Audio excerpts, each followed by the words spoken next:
What is up, YouTube? What is up, family? We have another Patreon request. We have geography now. We've done this guy before. This is Belgium. You know, now that I think about it, yeah, we lost a lot of his videos with the new channel, and I don't think I've ever re-uploaded any. But anyway, he does interesting stuff, and we have checked out a few countries with him. But anyway, that was the past. So right now, in the present, we're going to do Belgium.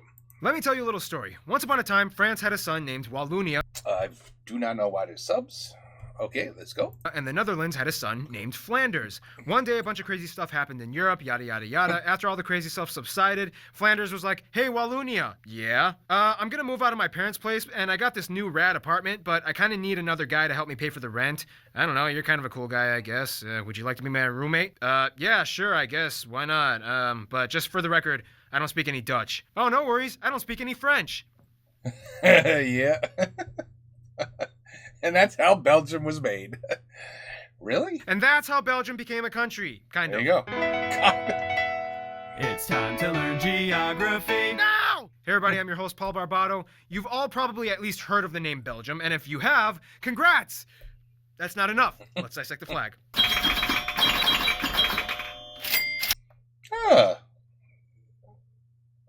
Germany, kind of. Flipped, or... First of all, the flag of Belgium looks like the flag of Germany knocked over to the colors are reversed. left side, but just keep in mind that That's not confusing at all. the color sequence is black, yellow, red, not black, red, yellow. Also, the flag has an unusual proportion of 13 to 15, making it almost a square. The flag's colors are directly correlated to the country's coat of arms, the black representing the shield and determination, the yellow representing the lion and generosity, and the red representing the lion's claws and tongue and the crown, as well as bravery and strength. Speaking of strength, you're going to need a lot of it to understand this next part.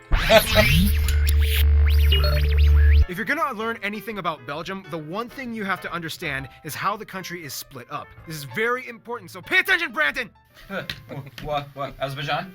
Yeah. Dude, that was like 8 episodes ago! First of all, Belgium is located in Europe, right under the Netherlands, and northeast of France, right at the foot of the North Sea, next to the English Channel. In the most fundamental way I can put this, Belgium is divided into 3 regions. The Dutch, or the Flemish-speaking North region, called Flanders, the South, or French Walloon region, called Wallonia, and the capital, Brussels, acts in itself as a 3rd region, and functions in a completely bilingual way. Most of the people in Brussels speak both Dutch and French, however, French is a little bit more prevalent. Got it? Okay, good, because we're not done. Each of the Flanders and Wallonia regions are then divided into 5 provinces each, making a total of 10 provinces. Brussels doesn't count and is considered its own region, not belonging to either Flanders or Wallonia, even though technically it's completely engulfed in Flanders. But then again, the region around Brussels has a French administrative area around the city called the BHV, or the Bruxelles-Alvivoud County, in which large numbers of French minorities live and can be judged in French, even though it's in Flanders. Still with me? Good, because it gets even crazier. The French also have administrative centers in the southeast and the southwest regions of Flanders, and a Wallonian municipal exclave in the West Flanders province called Commune Walneton, even though most of the people there speak Dutch. Furthermore, the Flemish have one municipal exclave in the Liège province in Wallonia called Voeren. Oh, we're just getting started though. Then you have the German-speaking minority in the east of Wallonia in the Liège province. That's why the architecture is very,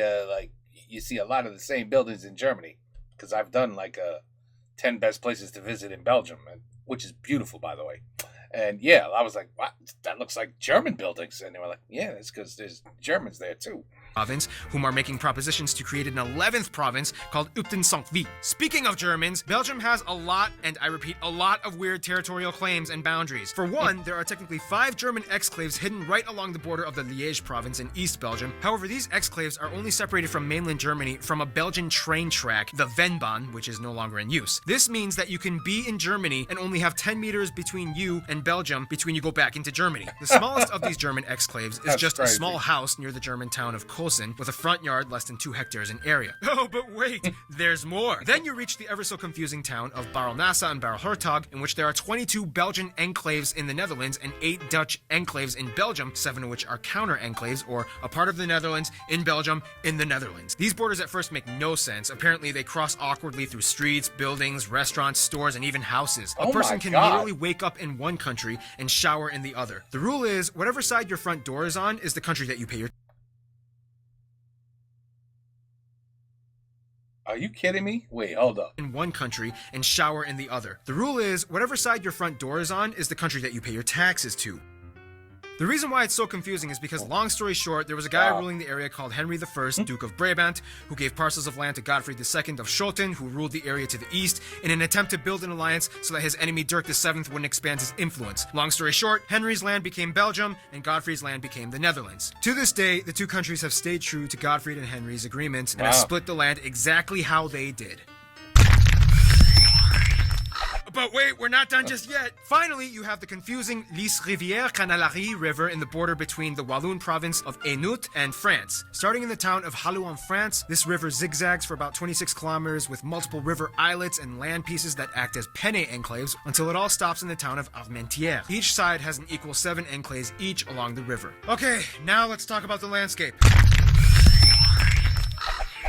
It is crazy. This is very confusing. I agree. It's mostly flat. Outside the cities, there's farms and forests. It's pretty lush and green. However, the Worldwide Fund for Nature ranked Belgium pretty low in terms of their environmental performance, and the water quality was the lowest in the EU, mostly due to the high population density. Belgium isn't really agriculturally driven. I mean, economically, most of their revenue comes from machinery, pharmaceuticals, diamonds, many of which were imported from the Congo. We'll explain about that in a little bit, and service and industry jobs as well. Okay, that's about it. Moving on.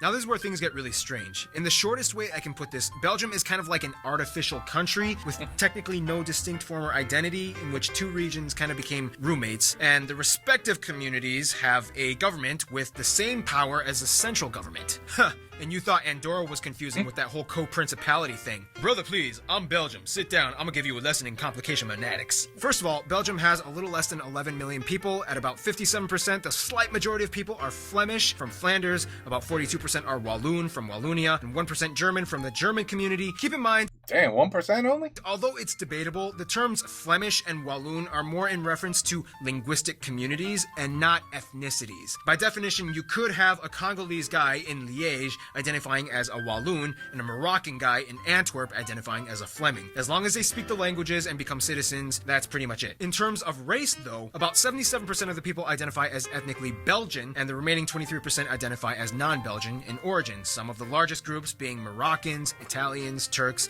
and even Congolese from the Democratic Republic of Congo, as it was a former Belgian colony, along with Rwanda and Burundi, which is where a lot of the diamonds we talked about earlier come from. The Belgians even took over a small part of China for a couple decades in the 20th century in Tianjin, after quickly giving it back, and to this day, pictures from the Belgian-Chinese colony are some of the rarest photos you can find in historical archives. As we mentioned, Belgium has 3 distinct regions: Flanders, Walloon, and Brussels. However, regions weren't enough, and so Belgium decided to split things up even more into communities. Due to the German-speaking minority, predominantly in the southeast, Belgium created a semi-mediary third community, even though only 1% of the country actually speaks German, less than the amount of people in Belgium who actually speak Arabic, and has instituted 3 separate governments and parliaments, one for each language group: the Dutch, French, and German. Each of these governments actually has just as much power as the central government. Wait, what? On top of that, the French and Dutch communities are allowed to provide cultural and social services to the citizens in Brussels, but not in the other region. This means that a family living in Brussels could possibly depend upon the central government for taxes, the French government for community centers, the Dutch government for schools, and the Brussels government for the police force. 4 governments acting at once. And then you have a king. Long story short, Belgium became They have a king? I didn't even know that. a constitutional monarchy that started in 1830 with Philippe I as the current head of state. They are the only monarchy in Europe with no actual crown or lavish robes and scepters. They gained independence from the Netherlands. French-speaking Wallonia joined along, and then they chose a German prince to become their first king. In terms of culture, Belgium can be attributed to a lot of things. For one, some of the world's most renowned surrealist artists came from Belgium, like René Magritte. Cartoons like the Smurfs and my homeboy Tintin. I have read I had no idea they came from there either. almost every single one of those comics. Ain't nobody mess with Tintin. That dude is mad boss. The national dish is mussels with French fries and mayonnaise. Belgians will tell you that fries originated from Belgium. And of course, waffles. They make some of the best chocolate in the world that rivals Switzerland. And of course, everyone's favorite Belgian, Jean-Claude Van Damme. They host the headquarters of the EU and are typically called upon to help Europe administer their diplomatic affairs. Affairs with other countries we'll discuss in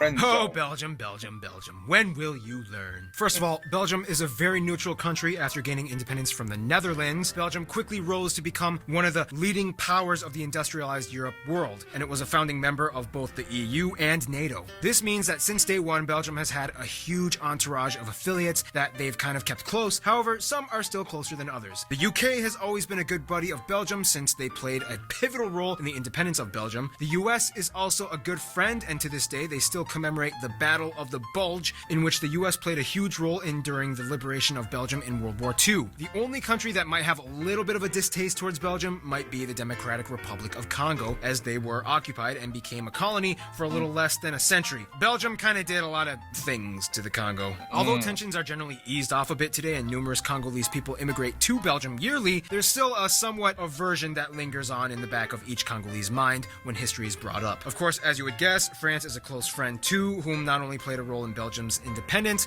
but also culturally resonates with the South Walloon region as well. The Netherlands is a close friend as they jive well with the Flanders region, despite the fact that they have a somewhat friendly rivalry with each other. Over the years, many referendums have actually passed in Belgium in which they almost considered re-annexing themselves back to their respective neighboring countries, the Netherlands and France. However, they just can't seem to do it, even though the sense of nationalism is kind of weak, except during soccer games in which they go all out Belgian pride. They still can't seem to let go of each other for some weird reason. In terms of their best friend though, they would probably consider Luxembourg. Luxembourg is kind of seen as like the little brother of Belgium and has been there with Belgium since the very beginning. They were even for a short while part of Belgium after independence, and their own monarchs, Philip I and Grand Duke Henry, are actually cousins too. In conclusion, Belgium is disputedly the most confusing politically engineered country in all of Europe, and by all means it makes no sense how they've kept it together for almost 200 years, but they know what they're doing. Actually did somehow. Yeah.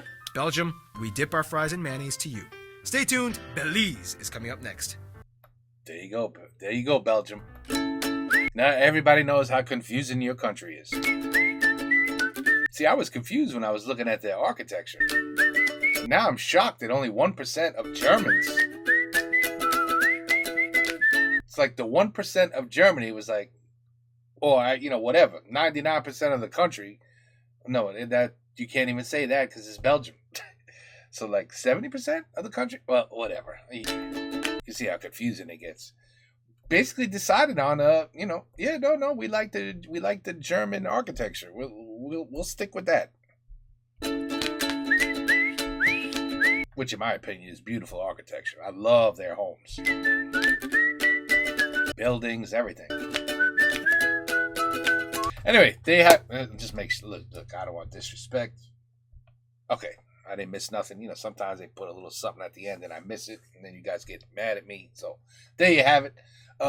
This guy's always been good. He's I have seen comments in the past where they're like, nah, he's wrong about this, wrong about that. But I think majority of what he says is accurate. You know what I mean? Of course he might have little mistakes here and there that nobody's perfect. You know that saying, right? Nobody's perfect. But apparently Belgium's not perfect. It's wow. But it works. It works. It's a well-oiled machine that works.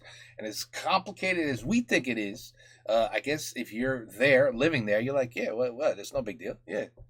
No, you're in Germany now. No, you're in Belgium now. And that's it. It's just like, what? Yeah. Look at the floor. See, you're in Germany right now. Okay. So anyway, they know what they're doing. They know, and it works. And it works. And it is a beautiful country. I have seen the places to visit in Belgium. Beautiful. Absolutely beautiful. And there you have it, folks. Hopefully I could retain some of this information. 12 provinces. See, I'm already probably messing up and forgetting. But, yeah. German flag. Flipped. Red, yellow. Flipped. Yeah, I got it. I think I got it. All right. Take care. Peace out. Have a good night.